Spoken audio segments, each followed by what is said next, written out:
Hi, everyone. My name is Cynthia Gralla, and I really appreciate your listening to me read from the essay I published in the As Seen on TV issue. It's called A Woman in Trouble, My Life and Illnesses Filtered Through Twin Peaks. It's kind of long, so I'm only going to read the first 3 sections. There are 9 total, but to the extent that the essay has an ending, like Twin Peaks itself, endings are elusive. It does have a happy ending. That's my spoiler alert.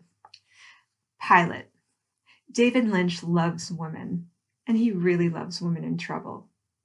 If you'd slapped a tight cardigan and saddle shoes on me in 1990 when Twin Peaks premiered and I turned 16, I would have been just as tight. Precocious, out of place in my world, a sensitive, traumatized vamp. I grew more troubled in my 20s, the windswept landscape inside my borderline personality disordered body as haunted as Ghostwood Forest. But the seedlings were there in adolescence. Already, I didn't know if I wanted to stay or go.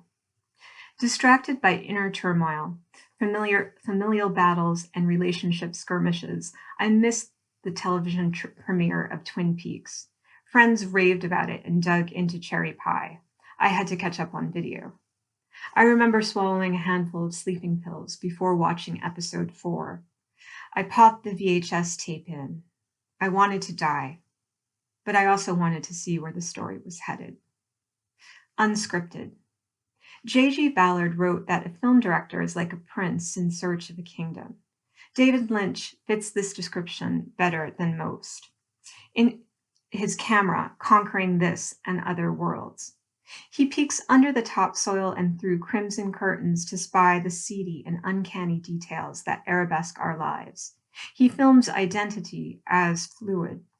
His characters often encounter shadow sides of themselves in narratives that play on ancient myths of twins and duality. I sensed in him a kindred spirit in a more grounded body. Mine lost more ground with each year. Things grew worse for me in my late 20s.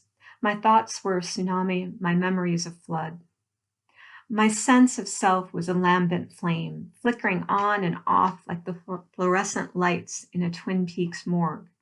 I would gasp for air, grasp at other people.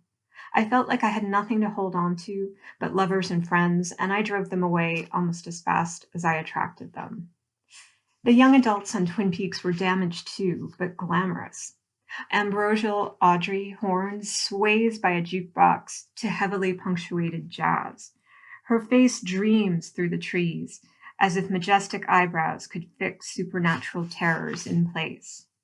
There is evil in the woods, yes, but I was comforted by the town's warmth. Besides, external evils frightened me far less than the ones within me. Lynch would have been content to keep the evil abstract in the distance. When he shot the pilot, he didn't even know who Laura Palmer's killer was. To viewers of that opening chapter, it seems like it could be anyone in the town because it could have been anyone.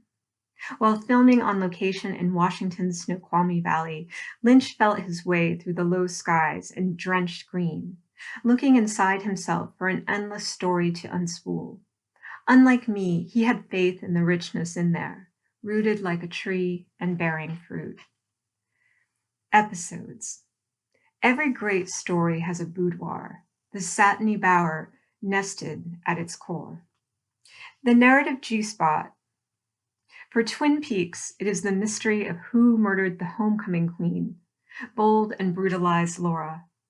Lynch's writing partner, Mark Frost, was inspired by the unsolved murder of comely Hazel Irene Drew, which took place in 1908 in Tiborton, New York, where Frost's family summered.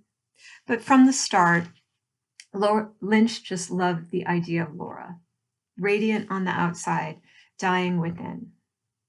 However, Twin Peaks also creates a literal inner sanctum in One-Eyed Jack's, the red-draped Bordello casino just north of the Canadian border. Each of its assignation rooms gleams like a jewel box. Inside them, daughters in no masks hide from lupin fathers. Freud would have lost his mind there. Its prostitutes flock the frame like Martha Graham dancers in playing card-themed lingerie, every movement choreographed to chance desire. I never managed to tie a cherry stem in a knot with my tongue like Audrey does during her interview at the brothel. But in the late 90s, a dream came true for me when I was hired at One-Eyed Jack's, not in Canada, but Tokyo, a popular hostess club in the nightclub district of Roppongi.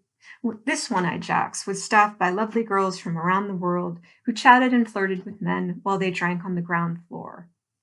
There were more private rooms on the second floor. For the record, I only ever visited them with small groups of other selected hostesses, and nothing more shocking occurred there than the usual drinking and guests bragging about penis size.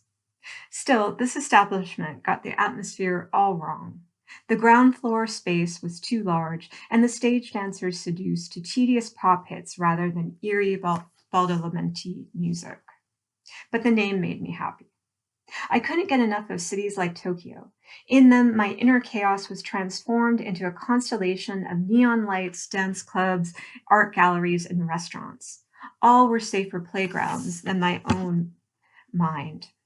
For years, Tokyo was my favorite place on earth, its infinite distractions sealing off my screaming hollows. Climbing into bed at dawn after working all night, I thumbed through trusted playbooks to orchestrate sleep. Imaginary mansions I explored room by room, chapters from books I was reading, and episodes from Twin Peaks. There were horrific moments in the last, sure. Killer Bob crawling directly into the frame, or Leland Palmer's Dance Macabre with Madeline Ferguson. But everything was tucked inside a quaint town whose sexy, quirky people were watched over by Douglas firs. And there was always a next episode to greet you when you woke.